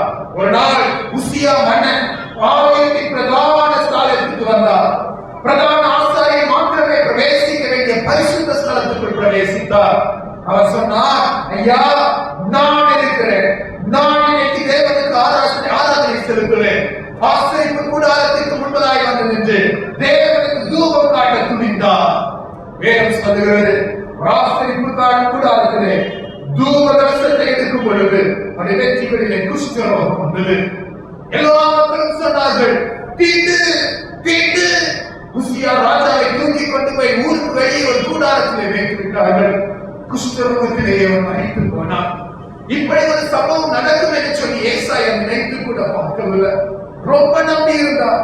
ஒரு பெரிய மாற்றம் தேசத்திலே வரும் என்று சொல்லி நம்பி இருந்தார். நினைத்தது எதுவுமே நடக்கவில்லை. இருதயம் ஒரு பெரிய மரம். வாரத்தோடு கூட ஆதியத்திற்கு ஒரு நாள் ஏசாயா தீர்க்கதரிசி வந்தார். அதுதான் தீர்க்கதரிசன புத்தகம். ஏசாயா தீர்க்கதரிசியின் புத்தகம் 6வது அதிகாரத்திலே நாம் வாசிக்க முடியும். உசியா ராஜா மரணமடைந்த வருஷத்தில் ஏசாயா தீர்க்கதரிசி தேவாலயத்திற்குள்ளாய் கடந்து வரும் பொழுது அவர் ஒரு பெரிய தரிசனத்தை பார்த்தார். இந்த தரிசனத்திலே ஆண்டவர் உயரவும் உன்னதமான சிங்காசனத்தின் மீது வீற்றிருக்கிறதை அவர் கண்டார். அவருடைய வஸ்திரத்தின் தொங்கல் தேவாலயம் முழுவதும் நிரம்பி இருக்கிற ஒரு காட்சியை அவர் பார்த்தார். அது மாத்திரமல்ல, அங்கே சேராபீன்கள் கர்த்தரை போற்றி பாடுகிற ஒரு சத்தத்தை அவர் கேட்டார். சேராபீன்களுக்கு 6 ரெக்கைகள் இருந்ததை அவர் கண்டார். 2 ரெக்கைகளினால் தன்னுடைய முகத்தை, 2 ரெக்கைகளினால் தன்னுடைய பாதத்தை மூடி, 2 ரெக்கைகளை அடித்து பறந்து பறந்து அவர்கள் பாட ஆரம்பித்தார்கள். சேனைகளின் கர்த்தர் பரிசுத்தர், பரிசுத்தர், பரிசுத்தர் என்று சொல்லி அவர்கள் போற்ற ஆரம்பித்தார்கள். அப்பொழுது ஏசாயா சொன்னார், ஐயோ ஐயோ, நான் அந்த மானேன், நான் அசுத்த உதடுள்ள ஒரு மனுஷன், அசுத்த உதடுகள் உள்ள மக்கள் மத்தியிலே வாசம் பண்ணுகிறேன். சேனைகளின் கர்த்தரை கண்ணும் கண்டதே என்று சொல்லி அவர் புலம்பினார். அங்கே இருந்த ஒரு சேராமி பலிபீடத்தில் அக்கினி தழலை கொண்டு போய் அவருடைய நாவை தொட்டு ஆண்டவரை சுத்திகரிக்கிறார் என்று சொல்லுகிற சத்தத்தை அவர் கேட்டார். முதலாவதாக தேவ சத்தத்தை அவர் கேட்டார். தேவ சத்தத்தை அவர் கேட்டார். அப்பொழுது என்ன நடந்துச்சு தெரியுமா? வேதம் சொல்கிறது 8வது வசனம், ஏசாயா தீர்க்கதரிசியின் புத்தகம் 8வது அதிகாரம் 8வது வசனம். பின்பு யாரை நான் அனுப்புவேன், யார் நமது காரியமாய் போவார் என்று உரைக்கிற ஆண்டவருடைய சத்தத்தை கேட்டேன். மகா மகிமையான ஆண்டவர் சிங்காசனத்தில் இருந்து கூக்குரலிடுகிற ஒரு சத்தத்தை கேட்டேன். அந்த சத்தம் சொன்னது, யாரை நான் அனுப்புவேன், யார் என் காரியமாய் போவார். ஏசாயா தீர்க்கதரிசி உசியாவை நம்பி இருந்தார். உசியா ஏதோ ஒரு காரியத்தை செய்வார் என்று நம்பி இருந்தார். ஏசாயாவுக்குள்ளே இருந்த பாரத்தை காட்டிலும் இப்பொழுது அவர் புரிந்து கொண்டார், என் ஆண்டவருடைய பாரம் எத்தனை பெரியது, சேனைகளின் கர்த்தருடைய இருதயம் எவ்வளவாய் பாரப்படுகிறது என்பதை அவர் புரிந்து கொண்டார். தன்னுடைய பாரத்தை எல்லாம் ஒதுக்கி விட்டுவிட்டு தன்னுடைய நாவு சுத்திகரிக்கப்பட்ட நாவிலிருந்து ஏசாயா பேசின முதல் வார்த்தை, இதோ அடியேன் இருக்கிறேன் என்னை அனுப்பு, இதோ அடியேன் இருக்கிறேன் என்னை அனுப்பு. சிலுவைக்கு நேராய் கடந்து பாருங்கள். இயேசு பண்ண பாடுகளை யோசித்து பாருங்கள். அங்கே இருந்து கர்த்தருடைய சத்தத்தை கேட்க கற்றுக் கொள்ளுங்கள். அவர் கேட்பார். இருதய பாரத்தோடு கூட கேட்கிற ஒரு சத்தம் அது. யாரை அனுப்புவேன், யாரை அனுப்புவேன்? உங்களால் சொல்ல முடியுமா? ஆண்டவரே, நான் உண்மை பிரதிபலிக்க அழைக்கப்பட்டவன், அதற்காக நான் சிலுவையின் அண்டையிலே வந்திருக்கிறேன். இன்னும் கொஞ்ச நாட்கள் தான் இருக்கிறது என்று எனக்கு தெரியும். காலம் சமீபமாயிற்று என்று எனக்கு தெரியும். ஆண்டவரே, இதோ அடியேன் இருக்கிறேன் என்னை அனுப்பும், இதோ அடியேன் இருக்கிறேன் என்னை அனுப்பும். உங்களால் சொல்ல முடியுமா? கிறிஸ்துவை பிரதிபலிக்க அழைக்கப்பட்டவர்கள். திருச்சபையே, விசுவாச கூட்டம் இன்றைக்கு திருச்சபைக்கு தேவையில்லை. விசுவாச கூட்டமாய் இருப்பது மாத்திரம் பிரயோஜனம் அல்ல. யாக்கோபின் புத்தகம் 2வது அதிகாரத்தை வாசித்து பாருங்கள். யாக்கோபு ஆகியோர் இப்படியாய் சொல்லுகிறார், பிசாசு ஆண்டவரை விசுவாசித்து நடுங்குகின்றனர் என்று சொல்லி. விசுவாச கூட்டம் இன்றைக்கு தேவையில்லை. பிசாசு ஆண்டவரை விசுவாசிக்கிறார். ஆண்டவர் சொன்னார், புறப்பட்டு போங்கள், நீங்கள் சகல ஜாதியின் சீஷராகுங்கள். சீஷர்கள் இன்றைக்கு தேவை. ஆண்டவரை பிரதிபலிக்க வேண்டியவர்கள் ஆண்டவருக்கு தேவை. ஆண்டவருக்காக ஜீவனை கொடுக்க துணிந்தவர்கள் ஆண்டவருக்கு தேவை. ஆண்டவரே, கிறிஸ்துவை பிரதிபலிக்க, உம்மை போல வாழ்ந்து காண்பிக்க நான் இருக்கிறேன். ஆண்டவரே, என்னை அனுப்பும் என்று உங்களால் சொல்ல முடியுமா? வாழ்க்கையிலே ஒரு பெரிய மாற்றத்தை ஆண்டவர் கொண்டு வர முடியும். வாழ்க்கையிலே ஒரு பெரிய மாற்றத்தை கொண்டு வர முடியும். ஒரு சின்ன சாட்சியை நான் சொல்லி முடிக்க விரும்புகிறேன். இந்த இடத்திலே இருக்கிற நான், ஐயர் சொன்னது போல, இந்த முதல் ஆண்டிலே இதே ஆலயத்துக்கு நான் வந்தேன். ஆலய ஆராதனை முடிந்த பின்பு நாங்கள் சீர்திருக்கிறதற்காக இந்த இடத்திலே இருந்தோம். ஆனால் நான் யோசித்து பார்த்தேன், அப்பொழுது ஆண்டவர் எப்படி என்னை அழைத்துக் கொண்டு வந்தார். டீச்சர்ஸ் இந்த இடத்துல இருக்கீங்க, ஆனால் ஒரு காரியத்தை நான் புரிந்து கொள்ள வேண்டும். நான் அதை யோசித்து பார்த்தேன். இதை சாட்சியாக சொல்லுகிறேன். ஒன்றுக்கு உதவாத பேதையாயிருந்தவன் நான், அறிவு குறைந்தவனாயிருந்தவன் நான், மந்தமாயிருந்தவன் நான். என்னுடைய 12th எக்ஸாம் எழுதுகிற நேரத்துல கெமிஸ்ட்ரி நான் ஃபெயில், பயாலஜி நான் ஃபெயில், மேத்தமெட்டிக்ஸ் நான் ஃபெயில். 3 சப்ஜெக்ட்ல தோல்வி அடைந்தவன். அந்த கவனிக்கும்படி உங்களை கூட அழைக்கிறேன். இந்த டீச்சர்ஸ் நீங்க கேட்டு பார்க்கலாம். என்னுடைய காலேஜுக்கு நான் வருவதற்கு தகுதியற்றவன். எங்க காலேஜ்ல அப்ளிகேஷன் கூட நான் ஃபில் பண்ணல. முதல்ல ஒரு ரிட்டன் எக்ஸாம் வைத்தாங்க, எனக்கு தெரியவும் செய்யாது, நான் வரவில்லை. அடுத்தது ஒரு பிராக்டிகல் எக்ஸாம் வச்சாங்க, செலக்ஷன் கமிட்டியில இருந்து, அதுக்கும் நான் கிடையாது. ஒரு இன்டர்வியூ வச்சாங்க, அதுக்கும் நான் கிடையாது. அப்பொழுது சொற்ப நர்சிங் காலேஜ் இருந்த காலகட்டம், நான் எதுவுமே கிடையாது. ஏதாவது 12th ஃபெயில் ஆனவன். 12th எக்ஸாம் நான் தகுதி கிருபையினால் இருந்தேன். கத்திரிக்கு ஒரு வெற்றியை கொடுத்தார். நவம்பர் மாதத்தில், அக்டோபர் மாதத்துல தான் தேர்வு எழுதினேன். நவம்பர் மாதத்தில் இந்த ரிசல்ட் வந்துச்சு. நவம்பர் 21, 2002 ஆண்டு எங்களுடைய பேட்ச் டே. எல்லாரும் காலேஜுக்கு வந்துட்டாங்க. எனக்கு அப்படி ஒரு காலேஜ் கூட தெரியாது. நான் அப்ளிகேஷன் கூட போடவே இல்லை. டிசம்பர்ல அங்க நிறைய கிறிஸ்துமஸ் ஃபங்க்ஷன் எல்லாம் முடிச்சு, டிசம்பர்ல எங்களுடைய சீனியர் ஒரு அண்ணன், எங்க ஊர்ல உள்ள ஒரு அண்ணன், நான் படித்த காலேஜ்ல சிஎஸ்ஐ பசுமலை காலேஜ்ல படிச்சுட்டு இருந்த ஒரு அண்ணன், அவங்க ஊருக்கு வந்தாங்க. அவங்கள பார்த்து எங்க அப்பா கேட்டாங்க, தம்பி அடுத்த வருஷமாச்சும் ஜெயிலுக்கு உங்க காலேஜ்ல ஏதாவது ஒரு இடம் கிடைக்குமா, அதற்கு ஏதாவது வாய்ப்பு இருக்கா, அவனை நர்சிங்ல சேர்க்க முடியுமா அப்படின்னு கேட்டாங்க. அப்ப அந்த அண்ணே சொன்னாங்க, அங்கிள் 50 பேர் உண்டு காலேஜ்ல. நவம்பர் 21 காலேஜ் தொடங்கிருச்சு. கிறிஸ்துமஸ் ஃபங்க்ஷன் தான் இவ்வளவு நாள் நடந்துட்டு இருந்துச்சு. இப்ப கிறிஸ்துமஸ் லீவ் விட்டுட்டாங்க. ஜனவரி 5ஆம் தேதி மறுபடியும் காலேஜ் திறக்கும். ஆனா 50 பேர் இருக்க வேண்டிய இடத்துல 49 பேர் தான் இருக்கிறாங்க. நான் வேணா டீம் மேம் நம்பர் தர்றேன், எல்லாருக்கும் தெரியும் சுஸ்லா பாய்க்கு நான் மேமோட நம்பர் தர்றேன், நீங்க வந்து அவங்ககிட்ட வேணா கேட்டு பாருங்க அப்படின்னு சொன்னாங்க. எங்க அப்பா அன்னைக்கு கிறிஸ்துமஸ்க்கு முதல் நாள் 24ஆம் தேதி எங்க அப்பா சுஸ்லா பாய்க்கு நான் மேமுக்கு போன் பண்ணாங்க. இப்படி என்னோட பையன் இருக்கா, அவனுக்கு அட்மிஷன் கிடைக்குமா அப்படின்னு சொல்லி. அவங்க சொன்னாங்க, என்ன சார் பேசுறீங்க, அப்ளிகேஷன் கூட போடாத ஒரு பையன், 728 பேர் வந்தாங்க என்ட்ரன்ஸ் எக்ஸாம் எழுத, உங்க பையன் அப்ளிகேஷன் கூட போடல, செகண்ட் அட்டெம்ப்ட், எப்படி சார் இடம் கொடுக்க முடியும்? எத்தனையோ பேர் என்ட்ரன்ஸ் எக்ஸாம் எழுதுனாங்க, எத்தனையோ பேர் இருக்கிறாங்க, எப்படி இடம் கொடுக்க முடியும்? சார் தயவுசெய்து 2 நாள் கழிச்சு போன் பண்ணுங்கன்னு சொல்லி வச்சுட்டாங்க. எங்க அப்பா திரும்பவும் 2 நாள் கழிச்சு 28ஆம் தேதி போன் பண்ணாங்க.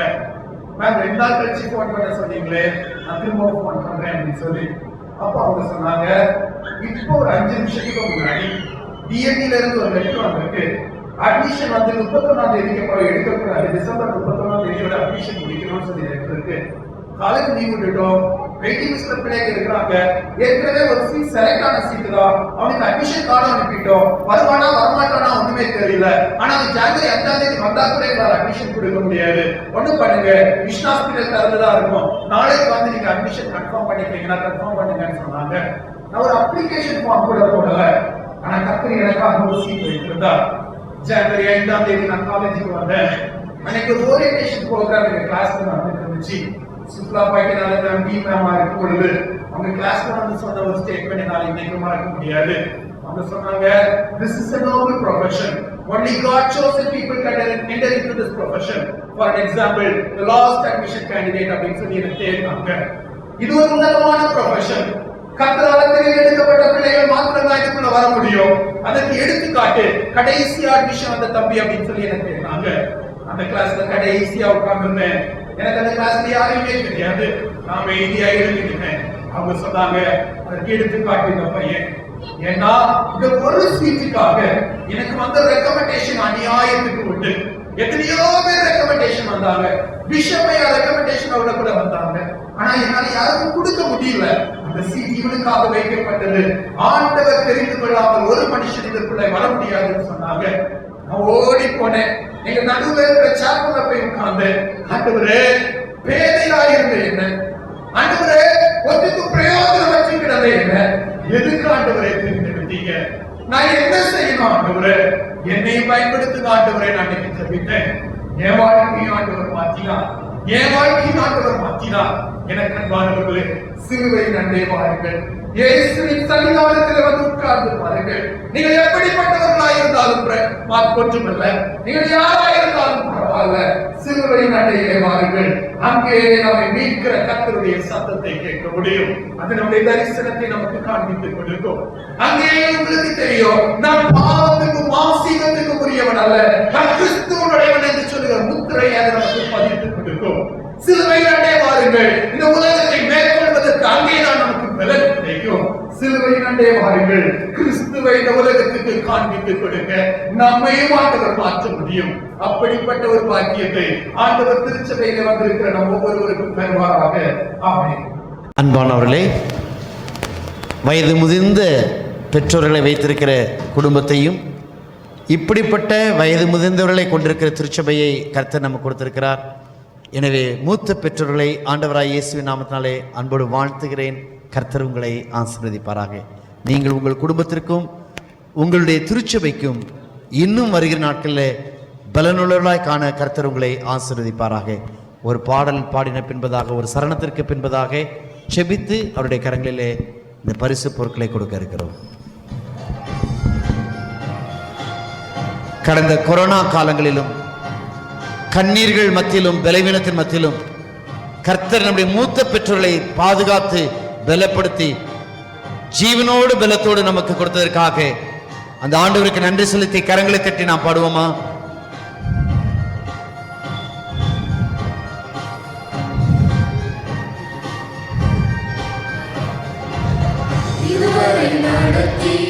குறைவின்றி காத்து மகிழ்வை தந்தீரே நன்றி ஐயா.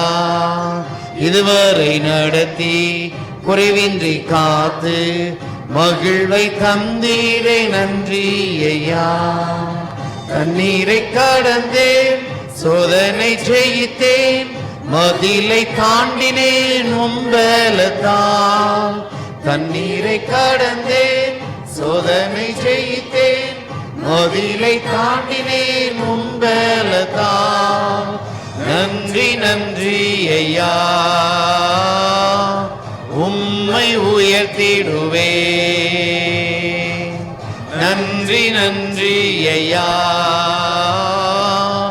உம்மை உயர்த்திடுவே.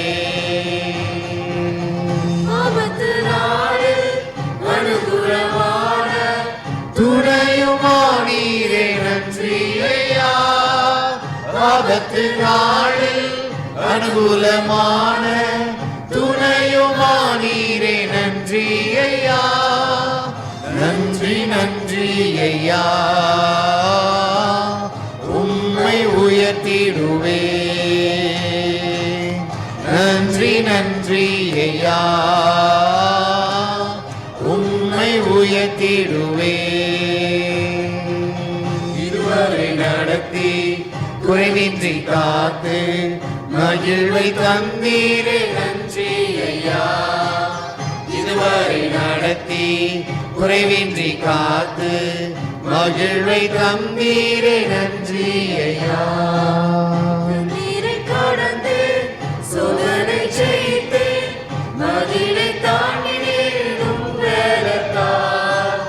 கண்ணீரை கடந்து சோதனை ஜெயித்தேன், மதிலை தாண்டினேன் உம்பலத்தால்.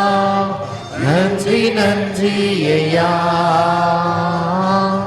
உம்மை உயர்த்திடுவே. நன்றி நன்றி ஐயா,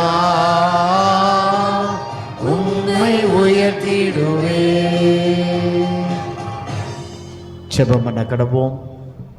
மகா இரக்கமும் கிருபை நிறைந்த எங்கள் அன்பு தகப்பனே, வயது முதிர்ந்த பெற்றோர்களை வயிற்றில் வைத்து அவர்களை பராமரித்து வருகிற எங்கள் திருச்சபையின் பிள்ளைகளுக்காக ஜெபிக்கிறோம். கர்த்தாவே, வயது முதிர்ந்த பெற்றோர்களை ஒரு சிறு குழந்தை போல பராமரித்து வருகிற ஒவ்வொரு பிள்ளைகளுக்காக நாங்கள் நன்றி செலுத்துகிறோம் அப்பா. ஆண்டவரே, பெற்றோர்களுக்கு இது அவர்கள் காட்டுகிற நன்றி காடன் சுவாமி. ஆண்டவரே, ஒவ்வொரு பிள்ளைகளையும் கர்த்தர் ஆசீர்வதிக்கும்படியாய், குடும்பங்களை ஆசீர்வதிக்கும்படியாய் ஜெபிக்கிறோம். ஆண்டவரே, கடந்த கொரோனா காலங்களிலே வயது முதிர்ந்தவர்களெல்லாம் பலவீனப்பட்ட சூழ்நிலையிலே எங்கள் திருச்சபையின் வயது முதிர்ந்த பெற்றோர்களை உம்முடைய கிருபையின் கீழாக செட்டைகளின் கீழாக வைத்து பாதுகாத்த தயவுக்காய் ஸ்தோத்திரம். கண்ணீரை கடந்தார்கள் சுவாமி, சோதனையை ஜெபித்தார்கள் அப்பா, மதிலை தாண்டினார்கள் சுவாமி. அதுக்கு ஒரே ஒரு காரணம், உடைய பலன் மட்டும் சுவாமி. அந்த பலனுக்காக நாங்கள் நன்றி செலுத்துகிறோம். பிள்ளைகள் திரும்பவும் வாழ வயது கொப்பான கழுகுகளைப் போல எழுந்து ஆண்டவரே, தங்கள் இல்லங்களிலும் தங்கள் திருச்சபைகளிலும் உமக்கு சாட்சியாய் ஜீவிக்க கிருபை தருவீராக. கர்த்தருடைய ஆலயத்திலிருந்து மூத்த பெற்றோர்களை அன்போடு வாழ்த்தி ஆசீர்வதிக்கிறோம். இந்த நிகழ்ச்சி இவர்களுக்கு மகிழ்ச்சியாயும் உம்முடைய நாமத்திற்கு கனத்திற்குரியதாகவும் எங்களுக்கு ஆசீர்வாதமாயிருக்க கிருபை தருவீராக. இயேசுவின் நாமத்தில் தாழ்மையோடு கேட்கிறோம் ஜீவனுள்ள பரம பிதாவே, ஆமேன்.